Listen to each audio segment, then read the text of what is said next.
வணக்கம். நான் உங்கள் லட்சுமி பாட்டி. இப்போ என்ன பண்ண போகிறேன்னா மட்டன் குழம்பு வைக்க போகிறேன். மட்டன் குழம்புனா மட்டன் தண்ணியாக வைக்கலை, கொஞ்சம் திக்காக வைக்கிறேன். அது எப்படி செய்கிறேன்றதை காமிக்கிறேன். இப்போ மட்டன் வேக வைக்க போகிறேன். பாருங்கள் என்னென்ன போட்டு வேக வைக்கிறேன்னு பாருங்கள்.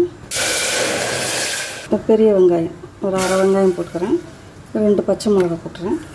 ஒரே ஒரு பட்டை சின்னது, கல்பாசி, கொஞ்சம் இஞ்சி பூண்டு பேஸ்ட் போட்டுக்கிறேன். ஒரு ஸ்பூன் மஞ்சத்தூள் ஒரு அரை ஸ்பூன் போட்டு 3/4 கிலோ மட்டன் வேக வச்சிடலாம்.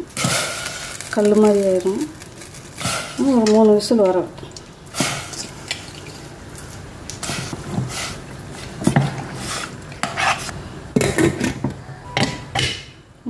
வரட்டும் உங்களுக்கு காமிக்கிறேன். அதுக்கப்புறம் என்ன பண்ணுறேன் பாருங்கள். வானலியை காய வச்சுட்டேன். இப்போ அது கூட அதுக்கு அரைச்சி ஊற்றுற மசாலா காமிக்கிறேன் உங்களுக்கு என்னென்ன போடுறேன்றது. தேங்காய் பாருங்கள், ஒரு 3 கீத்து தேங்காய் வதக்கலாம். வெள்ளைப்பூண்டு ஒரு 10 பல், அதையும் இது கூடயே போட்டுக்கலாம். ஒரு துண்டு இஞ்சி நறுக்கி போட்டுக்கலாம், அப்போ தான் அரைப்படம். ஒரு 10 காஞ்ச மிளகா போட்டுக்கிறேன். சிகப்பு மிளகா போட்டுக்கிறேன். கொஞ்சம் கருவேப்பிலை, ஒரு 2 ஸ்பூன் எண்ணெய் ஊற்றிக்கணும்.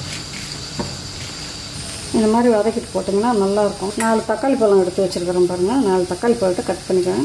தேங்காய் நல்லா பொண்ணு வரவலை வதங்கட்டும். இதில் பார்த்திங்கன்னா கொஞ்சம் சோம்பு போடுறேன். ஒரு அரை ஸ்பூன் சோம்பு, ஒரு அரை ஸ்பூன் சீரகம் போடுறேன்.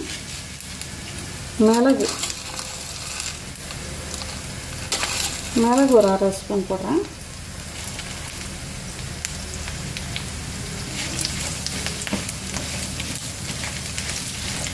நல்லா வதங்கணும் தேங்காய், அப்போ தான் குழம்பு ருசியாக இருக்கும்.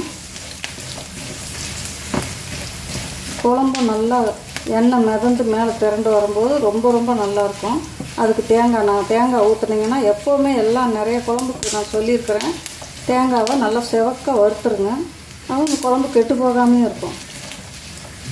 மறுநாள் பார்த்திங்கன்னா இன்னும் ருசியாக இருக்கும். குழம்பு மீதி இருந்து மறுநாள் சாப்பிட்டிங்கன்னா இன்னும் ருசியாக இருக்கும். பார்த்திங்கன்னா தேங்காய் நல்லா செவந்துருச்சு. செவந்தோடனே வெடிப்பு விடுது தேங்காய். இப்போ தக்காளி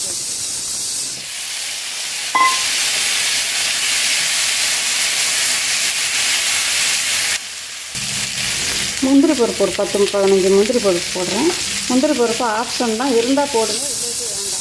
என்ன பண்ணுங்க, முந்திரி இல்லாட்டி கசகசா இருந்தால் கசகசா போட்டுக்கோங்க. நான் கசகசா போடலை, முந்திரி போட்டிருக்கேன். நல்லா ஆறட்டும். மட்டன் வேகிற கேஸும் ஆஃப் பண்ணிட்டேன். நான் 2 ஸ்டவ்வும் ஆஃப் பண்ணியிருக்கிறேன். இது நல்லா ஆறணுன்னு அரைச்சிட்டு என்னென்ன போட்டு தாளிக்கிறேன்றதை உங்களுக்கு காமிக்கிறேன். வானொலின்றேன் பாத்திரத்தை காய வச்சுட்டேன். இப்போ இதில் 2 ஸ்பூன் எண்ணெய் ஊற்றிக்கலாம். ஒரு பிரிஞ்சி இலை, சின்ன இலை வச்சுருக்கேன், அதை அப்படியே போட்டுக்கலாம். 2-3 பட்டை வச்சுருக்கிறேன். ஒரு 4 ஏலக்காய் வச்சுருக்கிறேன்.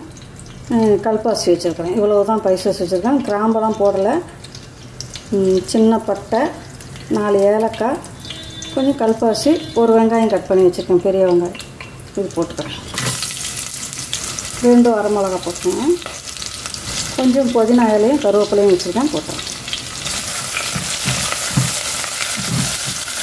பார்த்திங்கன்னா வெங்காயம் நல்லா செவந்துருச்சு. பாருங்கள், வெங்காயம் இந்த மாதிரி தான் செவக்கணும்.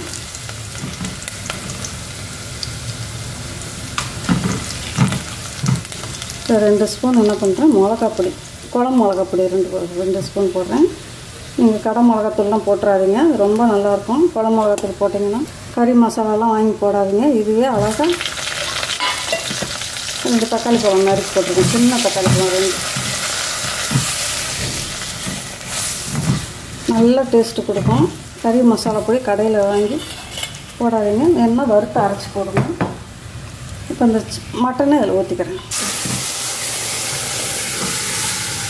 நல்லா வெந்துருச்சு. மட்டன் 5 விசில் விட்ருக்கேன் பாட்டு.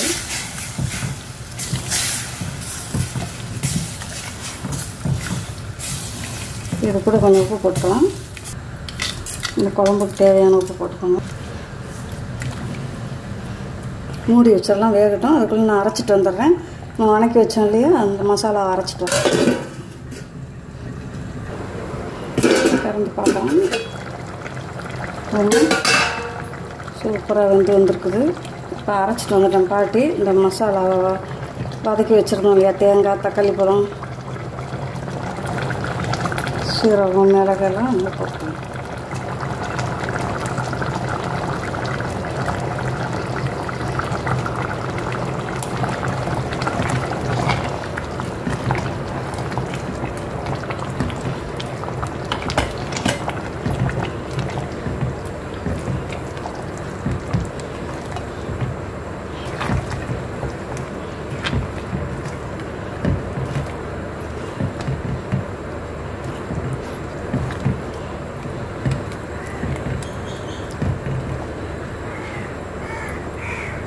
இப்போ கொதி வரட்டும். நல்லா கொதி வரட்டும். மிக்ஸி கழுவி தண்ணி ஊற்றிக்கலாம். இந்த மசாலாலாம் உப்பு காரம்லாம் அதில் சேர்க்கணும்.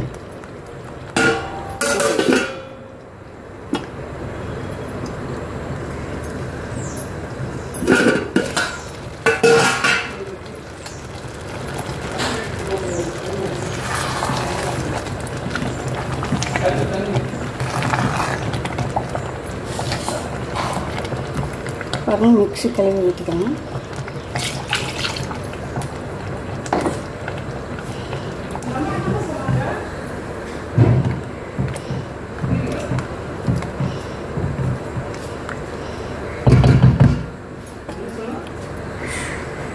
இப்படியே கொத்தமல்லி தழை போட்டுக்கலாம். மூடி வச்சிடலாம். ஸ்லோவாக வச்சிடலாம். தீயை நல்லா கொதித்து எண்ணெய் திரண்டு மேலே வரும்போது உங்களுக்கு காமிக்கிறேன். ரொம்ப ஸ்லோவாக வைங்க. நின்று வேகணும். அப்போ தான் பச்சை வடையெல்லாம் போகும். அந்த மசாலாவோட பச்சை வடையெல்லாம் போகும். ரொம்ப ஸ்லோவாக வச்சுருக்கிறேன். குழம்பு எண்ணெயெல்லாம் மிதந்து மேலே வந்துருச்சு. குழம்பு நல்லா வரும். தண்ணியாக வைக்கல பாட்டி, அப்படியே கிரேவியாக தான் வச்சுருக்கிறேன். சூப்பராக வந்துருச்சு பாருங்கள். அருமையாக இருக்கும். அங்கே ரசம் ரெடி ஆயிடுச்சு. பாருங்க, ரசம் மிளகு ரசம் தான் வச்சுருக்கிறேன்.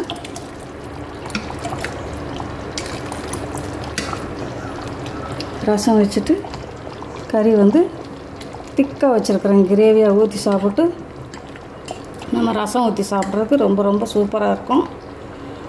இந்த வீடியோ உங்களுக்கு பிடிச்சிருந்ததுன்னா பாட்டிக்கு லைக் பண்ணுங்கள், ஷேர் பண்ணுங்கள், கமெண்ட் பண்ணுங்கள். பாட்டிக்கு மறக்காமல் சப்ஸ்கிரைப் பண்ணுங்கள். தேங்க்யூ. நீங்களும் இதே மாதிரி பாட்டி எல்லா மசாலாவும் கரெக்டாக சொல்லியிருக்கிறேன். அதே மாதிரி சமைச்சு சாப்பிடுங்க. பார்க்குறதோட விடக்கூடாது. முதல்ல ட்ரை பண்ணுங்கள். மிஸ் பண்ணாதீங்க. ட்ரை பண்ணுங்கள். ஓகேவா? தேங்க்யூ.